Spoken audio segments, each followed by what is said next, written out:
Hi friends, Vijay's கிச்சனில் இன்றைக்கி என்ன பிரேக்ஃபாஸ்ட்னு பார்க்கலாமா? கோதுமை தோசை தான். கோதுமை தோசை எவ்வளோ சாஃப்டாக வரும் பாருங்கள்.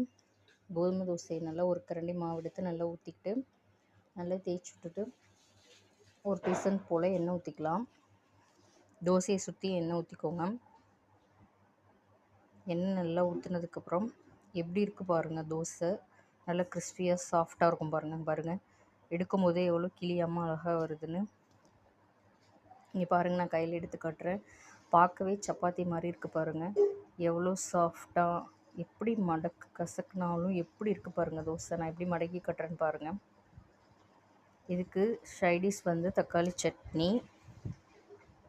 இங்கே பாருங்கள் தோசை எப்படி எவ்வளோ அழகாக இருக்குன்னு, சப்பாத்தி மாதிரியே இருக்குது. நீங்கள் கோதுமை அரைக்கும் போது 1/2 கிலோ ரவா, 1/2 கிலோ கொண்டைக்கடலை போட்டு அரைச்சிங்கன்னா இந்த மாதிரி சாஃப்டாக இருக்கும். சைடிஷ் தக்காளி சட்னி. வீடியோ பிடிச்சிருந்தா லைக் பண்ணுங்கள், ஷேர் பண்ணுங்கள், கமெண்ட் பண்ணுங்கள். மறக்காமல் விஜய்ஸ் கிச்சனை சப்ஸ்கிரைப் பண்ணி